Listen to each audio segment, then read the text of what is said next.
जुलाई से हुकूमत के ज़वाल की पेश गोई अपनी जगह, लेकिन मौजूदा हालात में कुछ ऐसी डेवलपमेंट्स हो रही हैं जो बाकायदा एक प्लान का हिस्सा मालूम होती हैं। हालात अब हुकूमत के हक में नहीं रहे हैं। मुख्तलिफ हलकों में एक ही मुतालबा ज़ोर पकड़ता जा रहा है और वो है कबल अज़ वक्त इंतखाबात या फिर कौमी हुकूमत का क़याम। इस पर तेज़ी से पेशरफ भी जारी है। इस हवाले से तफसीलात आज आपके साथ शेयर करेंगे। मैं हूँ सहरीश खान, मेरे यूट्यूब चैनल पर आप सबको खुशामदीद। हुकूमत की सिफारती महाज की कामयाबियों से कोई इनकार नहीं करता, लेकिन क्या आम आदमी पर इसका कोई असर पड़ रहा है? इसका जवाब यकीनी तौर पर हर एक के सामने है। दर हकीकत आम आदमी के मसाइल पहले से कई गुना ज़्यादा बढ़ चुके हैं। ख़ास तौर पर पेट्रोलियम मसनूआत की कीमतों में हालिया इजाफे ने रही सही कसर भी पूरी कर दी है और अब हुकूमत का दिफा करने वाले लोग भी अब खामोश नज़र आते हैं। नून लीग के हक में बोलने वाले कई लोग ऐसे हैं जो अब खुलकर इस पर तनकीद कर रहे हैं। ख़ास तौर पे इस मरतबा जब पेट्रोलियम मसनूआत की कीमतें बढ़ाई गई हैं, काफ़ी ज़्यादा ये तवक्कुआत पाई जा रही थी कि शायद हुकूमत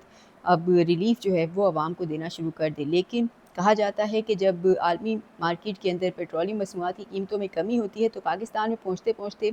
कई हफ्ते उस पर सिर्फ सोचा जाता है और फिर आम आदमी तक जब पहुँचता है तो वो रिलीफ 2-3 रुपए की सूरत में पहुँचता है। लेकिन जब इजाफा होता है आलमी मार्केट के अंदर पेट्रोलियम मसनूआत की कीमतों में, तो वो फौरी तौर पे पाकिस्तानी अवाम की ऊपर भारी पड़ जाता है। इस मरतबा ख़ास तौर पे जब पेट्रोलियम मसनूआत की कीमतें बढ़ी हैं तो कम से कम आम आदमी उसको बर्दाश्त नहीं कर सकता था और फौरी तौर पे जिस तरह अवाम पर बोझ मुंतकिल किया गया है, इससे खुद नून लीग के वोटर्स, उनके सपोर्टर्स भी बुरे तरीके से मुतासिर हुए हैं। और अब कहने वाले ये भी कहते हैं कि फॉर्म 47 की हुकूमत अवाम के मसाइल और उनका दर्द नहीं समझती। अगर यही हुकूमत अवाम के वोटों की ताकत के साथ आई होती तो अवाम का यकीनी तौर पर सोचा जाता। कहने वाले कुछ ये भी कहते हैं कि शायद फॉर्म 47 के बल पर आए हैं और अब अवाम से इसी बात का बदला ले रहे हैं। बहरहाल इन हालात के अंदर अब 2 मुतालबात सामने आ रहे हैं। एक कबल अज़ वक्त इंतखाबात का है और दूसरा कौमी हुकूमत के क़याम का। एक ऐसी कौमी हुकूमत जिसमें पाकिस्तान तहरीक इंसाफ समेत तमाम स्टेक होल्डर्स जो हैं वो शामिल हों और मुल्क को बेहतरी की तरफ ले जाया जाए। लेकिन इस मामले का आगाज़ होगा इलेक्शन कमीशन की असर-ए-नौ तश्कील से। एहतिजाज किसी सूरत मसले का हल नहीं है और ख़ुद पाकिस्तान तहरीक इंसाफ भी अब ये बात वाज़ेह तौर पे समझ चुकी है। इमरान खान की गिरफ़्तारी को 3 साल मुकम्मल होने पर जो एहतिजाज 5 अगस्त को जिसके लिए कॉल दी जा रही है, वो बज़ाहिर सिर्फ़ और सिर्फ़ सियासी मोमेंटम बरकरार रखने की एक कोशिश हो सकती है, एक दिन का एक पावर शो हो सकता है, लेकिन इससे ज़्यादा बढ़कर कुछ नहीं है। पाकिस्तान तहरीक इंसाफ अब किसी बड़े एहतिजाज या तहरीक की तैयारी नहीं कर रही। फ़िलहाल पार्टी ज़राए के मुताबिक अब भी मुख्तलिफ ग्रुप्स पाकिस्तान तहरीक इंसाफ के अंदर मुतहरिक हैं। कुछ जो हैं चाहते हैं कि एहतिजाज का रास्ता, तहरीक का रास्ता अपनाया जाए, जबकि अक्सरियत जो है अब इस रास्ते पर चलने से घबराती है। ख़ास तौर पे 26 नवंबर के एहतिजाज के बाद जो सूरत हाल पाकिस्तान तहरीक इंसाफ के साथ हुई और उसके ऊपर अब पाकिस्तान तहरीक इंसाफ की क़यादत भी बैरिस्टर गौहर समेत कई लोग जो हैं वो अब एहतिजाज और तहरीक को सपोर्ट नहीं करते। तो ये लोग चाहते हैं कि मुज़ाकरात का रास्ता इख्तियार किया जाए, मफ़ाहिमत का रास्ता इख्तियार किया जाए, डायलॉग के ज़रिए मामलात को आगे बढ़ाया जाए। और जब डायलॉग की बात आती है तो फिर नेशनल डायलॉग कमेटी की बात भी आ जाती है, जिनका वक्त हाल ही में फवाद चौधरी समेत कुछ अरकान जो थे इस कमेटी के, वो कोट लखपत जेल में शाह महमूद कुरैशी से मिले हैं और नायब कप्तान से मिलने के बाद सूरत हाल मज़ीद वाज़ेह हो गई है। बज़ाहिर कहा जा रहा है कि इमरान खान से अब मुज़ाकरात के लिए शाह महमूद कुरैशी को एक तरह से एक ब्रिज के तौर पे इस्तेमाल किया जाएगा और उसके बाद से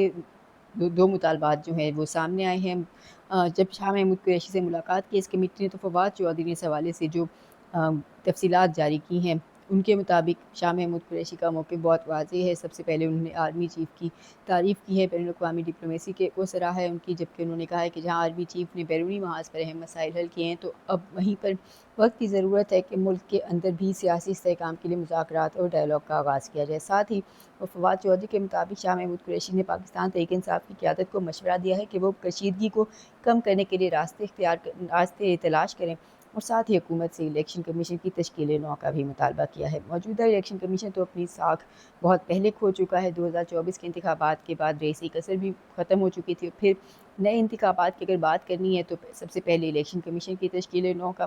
काम करना होगा। ये वही मुतालबा है जो कि माज़ी में खुद opposition leader Mahmood Khan reject भी कर चुके हैं। दूसरी जानिब शाह महमूद कुरैशी मुज़ाकरात में अहम किरदार यकीनी तौर पर अदा कर सकते हैं। अगर ज़मानत पर रिहा होकर बाहर आ जाते हैं, अगर कोर्ट लखपत जेल के कैद सियासी कैदियों को बाहर लाया जाता है तो यकीनी तौर पे जल्द ही मंजरनामा बदल भी सकता है। दूसरी जानिब फवाद चौधरी के इन बयानात से ये तासुर भी वाज़ेह तौर पे मिल रहा है कि वो ये बातें خود سے نہیں کر رہے، بلکہ یقینی طور پہ انہیں کسی خاص جگہ سے کوئی خاص قسم کی سپورٹ حاصل ہے، اور بظاہر جہاں سے بھی ان کو یہ سپورٹ مل رہی ہے وہ لوگ بھی معاملات کو اب ٹھیک کرنا چاہتے ہیں۔ اسی لیے انہوں نے اس مرتبہ عمران خان کو اپروچ کرنے کے بجائے سیدھا کوٹ لکھپت جیل کا دروازہ کھٹکھٹایا، اور وہاں سے یہ بڑی خبر بھی سامنے آئی ہے کہ شاہ محمود قریشی نے پاکستان تحریک انصاف کی موجودہ قیادت کی کارکردگی پر شدید مایوسی اور تحفظات کا بھی اظہار کیا ہے۔ دیکھا جائے تو پاکستان تحریک انصاف کی موجودہ قیادت کو ایک بڑی سیاسی جماعت کی ناکام قیادت کہا جا سکتا ہے۔ عمران خان جیل میں ہے، سیاسی قیادت جو ہے بظاہر موجود ہے، چیئرمین پاکستان تحریک انصاف بیرسٹر گوہر موجود ہیں، اور کئی اہم رہنما بھی سامنے ہیں، لیکن اس کی قیادت کے ہوتے ہوئے بھی پارٹی بغیر قیادت کے ہی لگتی ہے۔ مرکزی قیادت جیلوں میں ہے، بیرسٹر گوہر کو بظاہر پارٹی کے روزمرہ معاملات کو چلانے کے لیے ان کا نام استعمال ہو سکتا ہے، ان کا عہدے پہ بظاہر رہنا بھی ضروری ہے، کیونکہ اگر وہ عہدے سے ہٹتے ہیں تو ایک مرتبہ پھر سے انٹرا پارٹی الیکشن کا بھی معاملہ پھر سے سامنے آ جائے گا۔ تو فی الحال دیکھا جائے تو عمران خان خود جیل میں ہے، جو سینئر قیادت ہے شاہ محمود قریشی، ڈاکٹر یاسمین راشد سمیت کئی اہم نام وہ کوٹ لکھپت جیل میں ہے۔ تو ایسی صورت میں فی الحال جو لوگ باہر دستیاب ہیں انہی سے ہی گزارا کیا جا رہا ہے، انہی سے پارٹی چلائی جا رہی ہے۔ بہرحال شاہ محمود قریشی، فواد چودھری اور دیگر جو اسٹیک ہولڈرز ہیں وہ جس فارمولے پر اب زور دے رہے ہیں وہ یہ ہے کہ حکومت پاکستان تحریک انصاف سے بلا تاخیر اب معاملات شروع کرے، مذاکرات شروع کرے، اسٹیبلشمنٹ بھی کچھ نرمی دکھائے۔ 3 سال ہونے والے ہیں اب، اسٹیبلشمنٹ سمیت کہا جا رہا ہے کہ سبھی اس نتیجے پر پہنچ چکے ہیں کہ سختی بڑھانے سے کوئی فائدہ نہیں ہونے والا، اور اگر کچھ معاملات کو حل کرنا ہے تو پھر مذاکرات ہی بہترین آپشن ہے۔ دوسری جانب یہ بھی کہا جا رہا ہے کہ اگر ملک کو سیاسی طور پر اگر مستحکم نہیں کیا گیا تو پھر معاشی طور پر بھی مستحکم نہیں ہو سکتا۔ تو اس صورتحال کے اندر اب تمام اسٹیک ہولڈرز کو مذاکرات کی راہ دیکھنی ہوگی۔ اب پہلا قدم جو ہے دونوں طرف سے اعتماد سازی کے اقدامات کا کہا جا رہا ہے، اور تجویز کیا گیا ہے کہ حکومت بھی عمران خان سے ملاقاتوں پر پابندی ختم کرے، ساتھ ہی علیمہ خان کی جو گرفتاری اور سزا کی جو خبریں آ رہی تھیں ان کے حوالے سے بڑی ڈیولپمنٹ بھی ہوئی ہے، اور اب جیسا کہ 1 مہینے کے لیے خود ہی جج صاحب چھٹی پر چلے گئے ہیں اور کیس کی سماعت کو ملتوی کر دیا گیا ہے، جبکہ اس سے پہلے اچانک بیرسٹر گوہر کی گزشتہ دنوں میں یہ بیانات سامنے آنے لگے تھے کہ اگر عمران خان کی بہن کو بھی سزا ہو گئی، وہ بھی جیل پہنچ گئی تو حالات بہت زیادہ خراب ہوں گے، اور علیمہ خان کی سزا کو کسی صورت قبول نہیں کیا جائے گا، اور تفریق جو ہے اب ختم کرنی چاہیے، مزید معاملات کو خراب نہیں کرنا چاہیے۔ تو بظاہر نظر آتا ہے کہ شاید بیرسٹر گوہر کو اس حوالے سے کوئی سخت پیغام مل گیا تھا، شاید علیمہ خان کی سزا کا فیصلہ ہو چکا تھا، لیکن اب صورتحال بدلی ہے، کچھ بیک ڈور رابطے بھی ہوئے ہیں، اور میڈیا رپورٹس کے مطابق خود سہیل آفریدی بھی ایک اہم شخصیت سے، حکومتی ایک اہم شخصیت سے ملے ہیں، اور اس ملاقات کے اندر علیمہ خان کے حوالے سے بات کی گئی ہے، اور اسی ملاقات کے فوراً بعد ہی اعتماد سازی کو بڑھاتے ہوئے فی الحال جو کیس کا فیصلہ تھا اس کو فی الحال آگے کر دیا گیا ہے، ابھی معاملے کو التوا میں ڈال دیا گیا ہے، لیکن کہا جا رہا ہے کہ اگر اس دوران میں پاکستان تحریک انصاف کا رویہ بھی دیکھا جائے گا، اگر کوئی معاملات خراب ہوئے پاکستان تحریک انصاف کی جانب سے، کوئی گڑبڑ دیکھنے میں آئی تو پھر علیمہ خان کی جو سزا کا معاملہ ہے